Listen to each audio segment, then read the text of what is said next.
Our secret taste recipe is to cook with lemon care. Kutties Healthy Samayal. Hello friends, welcome to Kutties Healthy Samayal. Be positive, be healthy. நாம் இன்னைக்கு பலாப்பழம் hot and sweet bajji எப்படி செய்யுதுன்னு பார்க்கலாமா? அதுக்கு முன்னாடி நம்ம சேனலை சப்ஸ்கிரைப் பண்ணாதவங்க சப்ஸ்கிரைப் பண்ணிவிட்டு பக்கத்தில் இருக்க பெல் பட்டனை கிளிக் பண்ணிக்கோங்க. ஆல் ஆப்ஷனை கிளிக் பண்ணுங்கள். அப்போ தான் நாங்கள் போடுற எல்லா வீடியோஸோட நோட்டிஃபிகேஷன்ஸ் உங்களுக்கு வரும். இது வரைக்கும் சப்ஸ்கிரைப் பண்ண எல்லாருக்கும் தேங்க்யூ ஸோ மச். நாம் இன்றைக்கி ரொம்பவும் டேஸ்டியான ஹெல்த்தியான ஒரே மாவில் 4 வகையான ஸ்நாக்ஸாக செய்ய போகிறோம்.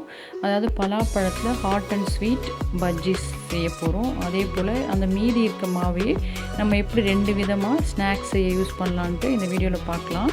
வீடியோ ஸ்கிப் பண்ணாமல் பாருங்கள். அப்போ தான் உங்களுக்கும் யூஸ்ஃபுல்லாக இருக்கும், எங்களுக்கும் இன்ட்ரெஸ்டிங்காக இருக்கும். முதல்ல நாம் பலாப்பழத்தில் எப்படி காரமான பஜ்ஜி செய்யலான்னு பார்க்கலாம். இதுக்காக நான் 1 கப் கடலை மாவு எடுத்துருக்கிறேன். இந்த கடலை மாவோட ஒரு 2 ஸ்பூன் அரிசி மாவு கலந்துக்கலாம். அது நல்லா நமக்கு கிறிஸ்பினஸ் கிடைக்கும். அதுக்காக தான் 2 ஸ்பூன் அளவு கலந்துக்கலாம். அதோட 2 ஸ்பூன் அளவுக்கு மைதா மாவும் கலந்துக்கலாம். இந்த மாவுக்கு தேவையான அளவுக்கு உப்பு ஆட் பண்ணிக்கலாம். அது கூடவே 1 ஸ்பூன் அளவுக்கு மிளகாய்த்தூள் ஆட் பண்ணிக்கலாம். அடுத்ததாக மாவோட ஒரு 1/2 ஸ்பூன் அளவுக்கு பெருங்காயத்தூள் ஆட் பண்ணிக்கலாம். ஏன்னா பலாப்பழத்தில் நமக்கு கேஸ்ட்ரிக் நிறைய ஃபார்ம் ஆகும். அதுக்காக 1/2 ஸ்பூன் அளவுக்கு பெருங்காயம் ஆட் பண்ணிக்கலாம்.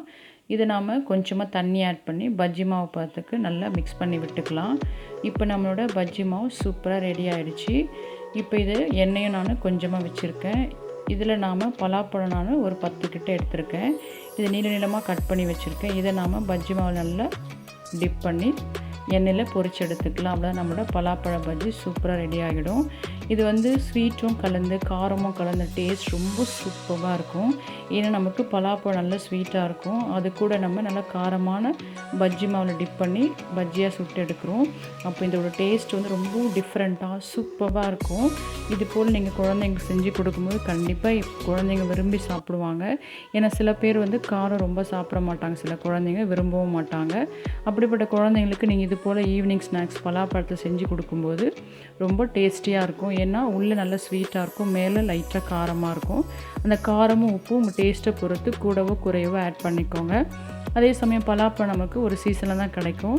அந்த சீசனில் நம்ம இப்படி டிஃப்ரெண்ட்டாக செஞ்சு சாப்பிடும்போது ரொம்பவும் டேஸ்டியாக இருக்கும். அதே போல் ஹெல்த்தியானதும் கூட.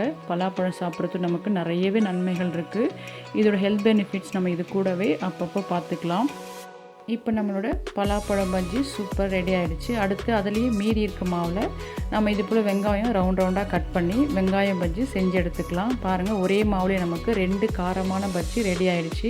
இது ஈவினிங்கில் டீ காஃபியோடு சாப்பிடும்போது ரொம்பவும் சூப்பராக இருக்கும் இந்த காம்பினேஷன். பிள்ளைங்களும் ஸ்கூல் விட்டு வந்த பிறகு இது போல் நீங்கள் செஞ்சு கொடுக்கும்போது எல்லாருமே விரும்பி சாப்பிடுவாங்க. கடைகள் எதுவுமே கேட்க மாட்டாங்க. அவ்வளோ நம்மளோட வெங்காய பஜ்ஜியும் பலாப்பழ பஜ்ஜியும் கார வகையில் ரெடி ஆகிடுச்சு. அடுத்ததாக பலாப்பழத்தில் ஸ்வீட் போண்டா, அதாவது ஸ்வீட் பஜ்ஜி எப்படி செய்யுதுன்னு பார்க்கலாம்.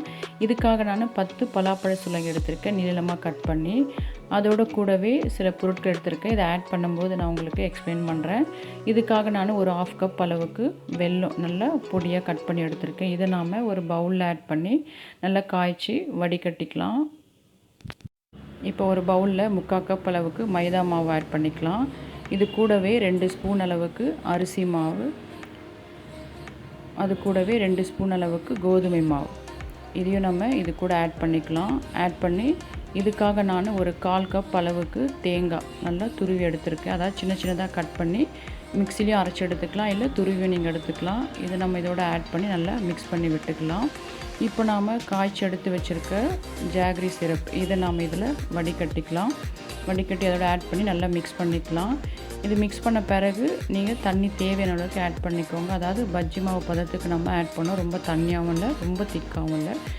இது கூட 1 ஸ்பூன் அளவுக்கு நெய் ஆட் பண்ணிக்கிறேன். அந்த ஃப்ளேவர் ரொம்ப நல்லாயிருக்கும் நமக்கு. அதுக்காக அதோட கூடவே கொஞ்சமாக ஏலக்காய் நல்லா தட்டி ஆட் பண்ணிக்கிறேன். அதை 2 ஏலக்காய் நான் தட்டி ஆட் பண்ணுறேன். நீங்கள் ஏலக்காய் பவுட்ரு இருந்தால் நீங்கள் அது கூட ஆட் பண்ணிக்கலாம். இப்போ நல்லா மிக்ஸ் பண்ணி விட்டுடலாம். பாருங்கள், இந்த கன்சிஸ்டன்சி இருக்கணும். இப்போ நாம் கட் பண்ணி எடுத்து வச்சுருக்க பலாசுளைகளை மாவில் டிப் பண்ணி அப்படி நம்ம எண்ணெயில் பொரிச்சு எடுத்துக்கலாம். மீடியம் ஃப்ளேமில் வச்சு நல்லா திருப்பி போட்டு நம்ம நல்லா வேக வச்சு எடுத்துக்கணும். இந்த ஸ்வீட் போண்டாவும் ரொம்பவும் டேஸ்டியாக இருக்கும். ஏன்னா உள்ளவும் நமக்கு அந்த ஃப்ரூட்டும் ரொம்ப ஸ்வீட்டாக இருக்கும். மேலே நம்ம மிக்ஸ் பண்ணியிருக்கிற அந்த மாவு, அதை பஜ்ஜி மாவு, அதுவும் ரொம்ப சூப்பராக இருக்கும். ஸோ இந்த மாதிரி நீங்கள் செஞ்சு கொடுக்கும்போது பிள்ளைங்க ரொம்பவும் விரும்பி சாப்பிடுவாங்க. பாருங்கள், நம்மளோட ஸ்வீட் பலாப்பழ பஜ்ஜிகள் ரெடி ஆகிடுச்சு. பார்க்கும்போது அட்ராக்டிவாக இருக்கும். இந்த மீதி இருக்க மாவை வந்து நாம் சின்ன சின்ன அப்பங்களாக அப்படியே செஞ்சு எடுத்துக்கலாம். ஆல்ரெடி நம்ம பஜ்ஜி செஞ்சு எடுத்து அதே எண்ணெயில் ஒரு சின்ன கரண்டியில் எடுத்து ஒரு கரண்டி மாவு அளவுக்கு நம்ம அப்படியே எண்ணெயில் விட்டோம்னா நம்மளோட சூடான சுவையான அப்பங்கள் ரெடி ஆகிடும். அவ்வளோதான், பாருங்கள், நம்ம டேஸ்டியான அப்பமும் ரெடி ஆகிடுச்சு. ஸோ ஒரே மாவில் நாம் 4 வகையான ஈவினிங் ஸ்நாக்ஸ் ரெடி பண்ணியிருக்கோம். இப்போ நம்ம பலாப்பழத்தோட ஒரு சில ஹெல்த் பெனிஃபிட்ஸ் பார்த்துக்கலாம். இந்த பலாப்பழத்தில் பார்த்திங்கன்னா vitamin A, vitamin C, thiamine, riboflavin, calcium, potassium, phosphorus, zinc, இது போல் நிறைய மினரல்ஸும் விட்டமின்ஸும் இது இருக்குது. அதனால் நமக்கு நல்ல இம்யூனிட்டி சிஸ்டம் டெவலப் பண்ண யூஸ் ஆகுது, அதாவது எதிர்ப்பு சக்தியை. அதே போல் இது சாப்பிட்ட உடனே நமக்கு சூப்பரான ஒரு எனர்ஜி கிடைக்கும். அது வந்து குட் கார்போஹைட்ரேட் தான். ஏன்னா கார்போஹைட்ரேட் ஃபுட்டில் நம்ம சாப்பிடும்போது வெயிட் போடும். ஆனால் இது வந்து நமக்கு வெயிட் இன்க்ரீஸ் ஆகாது. அதே போல் ஹெல்த்தியான ஆர்ட்டுக்கும் ப்ளட் ப்ரெஷரை வந்து ரெகுலேட் பண்ணுறதுக்கும் பலாப்பழம் ரொம்பவும் யூஸ்ஃபுல்லாக இருக்குது. நம்மளோட டைஜஷன் லெவல் நல்லா இம்ப்ரூவ் ஆகும் இதை சாப்பிடும்போது. அதே போல் இதில் கேன்சர் ப்ரிவெண்ட் பண்ணுற ஆன்டி ஆக்சிடென்ட்ஸ் நிறையா இருக்குது. நம்ம கண் பார்வையும் தெளிவாகவும் நல்லா இன்னும் இம்ப்ரூவ் பண்ணுறதுக்கும் இந்த விட்டமின் ஏ அதிகமாக இருக்குது. சீக்கிரமாக வயசான தோற்றம் வராதபடிக்கு இது ப்ரிவெண்ட் பண்ணும். அதே போல் நம்ம போன்ஸ் எல்லாம் நல்லா இம்ப்ரூவ் பண்ணும், நல்லா ஸ்ட்ரென்தன் பண்ணும்.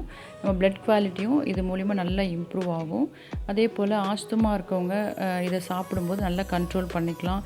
இது முன்னாடியே சாப்பிடும்போது ஆஸ்துமா வராமையும் இதை ப்ரிவெண்ட் பண்ணிக்கலாம். ஸோ பலாப்பழத்தில் அது போல்